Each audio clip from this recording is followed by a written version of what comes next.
4 గోడలు, మూసి ఉన్న తలుపులు, లోపల 4 మనుషులు. కాని తెల్లారేసరికి ఇద్దరే ఉన్నారు. మిగతా ఇద్దరేమయ్యారు? శవాలుగా మారారు. ఈ కథ మన దేశాన్ని ఒక దశాబ్దానికి పైగా వెంటాడింది.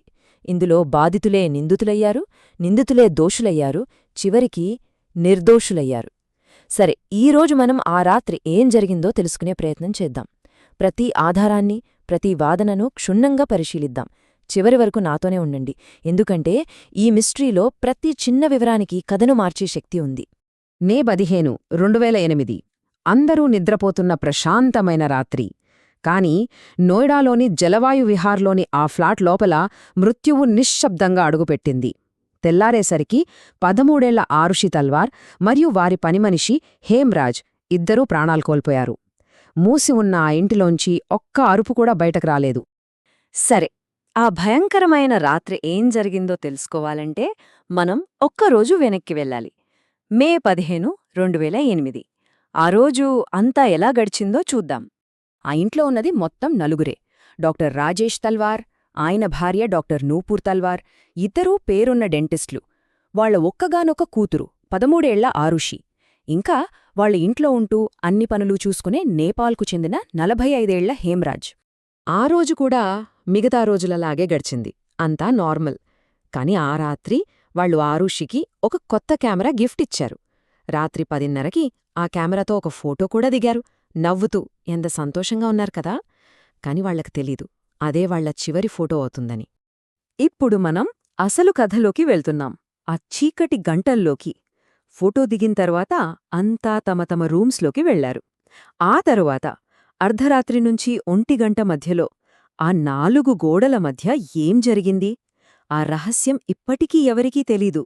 మన దగ్గర కొన్ని డిజిటల్ క్లూస్ ఉన్నాయి, చూద్దామా?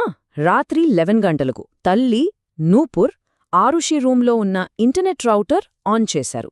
11:41కి రాజేష్ ఈమెయిల్ నుండి ఒక మెయిల్ వెళ్ళింది. అర్ధరాత్రి సమయంలో ఆరుషి ఫ్రెండ్ ఫోన్ చేస్తే ఎవరూ లిఫ్ట్ చెయ్యలేదు. పోస్ట్మార్టం రిపోర్ట్ ప్రకారం హత్యలు జరిగింది సరిగ్గా అర్ధరాత్రి 12 నుంచి 1 గంట మధ్య. ఇద్దర్నే చంపిన విధానం చూస్తే ఒళ్ళు జలధరిస్తోంది. ఎందుకంటే రెండూ ఒకేలా ఉన్నాయి. ముందు బరువైన వస్తువుతో తలపై గట్టిగా కొట్టారు, ఆ తర్వాత చాలా పర్ఫెక్ట్గా ఒక సర్జికల్ బ్లేడ్తో గొంతు కోశారు. అంటే హంతకుడికి చాలా ఖచ్చితత్వముంది. ఇది ఒకే వ్యక్తి పనా? అన్నింటికన్నా షాకింగ్ విషయమేంటంటే ఇంట్లోకి ఎవరూ బలవంతంగా చొరబడిన ఆనవాళ్లే లేవు. తాళాలు పగలలేవు, కిటికీలు పగలలేదు. అంటే హంతకుడు బయటనుంచి రాలేదు, అప్పటికే లోపలున్నాడు. మే 16 ఉదయం దేశం మొత్తం షాక్లో ఉంది. కాని అసలు ట్విస్ట్ ఇంకా మిగిలే ఉంది. ఆ తర్వాత దొరికిన ఒక ఆధారం మొత్తం కేస్ని తలక్రిందులు చేసింది. ఉదయం 6 గంటలకు పనిమనిషి వచ్చి చూసేసరికి ఆరుషి తన గదిలో రక్తపు మడుగులో పడియుంది, గొంతు కోసి ఉంది. ఇంట్లో పనిచేసే హేమ్రాజ్ ఎక్కడా కనపడట్లేదు. ఇంకేముంది, పోలీసులతో సహా అందరూ ఒకే మాటన్నారు, హంతకుడు హేమ్రాజే, ఆరుషిని చంపి పారిపోయాడు, కేస్ క్లోజ్డ్ అనుకున్నారు. కాని కథ ఇక్కడే మొదలైంది. మరుసటి రోజు మే 17న పోలీసులు పెద్దగా పట్టించుకొని టెర్రస్ డోర్ని పగలగొట్టి చూశారు. అక్కడ వాళ్లు చూసిన దృశ్యం కేసు గతిని మార్చేసింది. రక్తపు మడుగులో హేమ్రాజ్ శవం. అతన్ని కూడా సేమ్ టు సేమ్ ఆరుషిని చంపినట్టే చంపేశారు. ఇప్పుడు పోలీసులు కన్ఫ్యూజన్లో ఉన్నారు. హంతకుడు అనుకున్నవాడే చనిపోయాడు, ఇప్పుడు అనుమానితులెవరో? దర్యాప్తు 3 దారులుగా విడిపోయింది.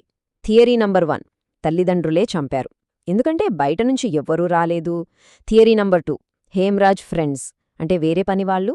థియరీ నంబర్ 3, ఎవ్వరూ ఊహించని బయటి వ్యక్తులు. కాని ప్రతి థియరీలోనూ కొన్ని లోపాలు, సమాధానం లేని ప్రశ్నలు ఉన్నాయి.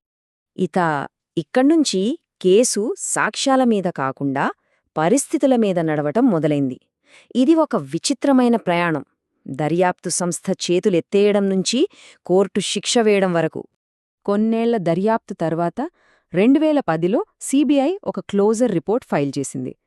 వాళ్ళు ఏం చెప్పారంటే, మాకు తల్లిదండ్రులమీదే అనుమానంగా ఉంది, కాని వాళ్లని దోషులుగా నిరూపించడానికి మా దగ్గర ఒక్కటంటే ఒక్క బలమైన సాక్ష్యం కూడా లేదు అని చేతులెత్తేశారు.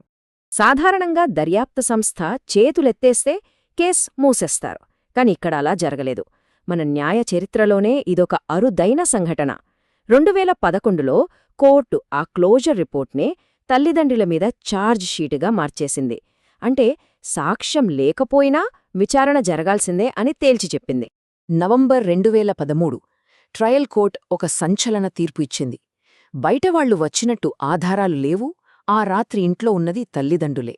కాబట్టి పరిస్థితులన్నీ వాళ్లవైపే చూపిస్తున్నాయి అని చెప్తూ రాజేష్, నూపూర్ తల్వారులకు జీవిత ఖైదు విధించింది. కానీ కథ ఇంకా మిగిలే ఉంది. 2017లో అలహాబాద్ హైకోర్టు ఈ తీర్పుని పూర్తిగా కొట్టేసింది.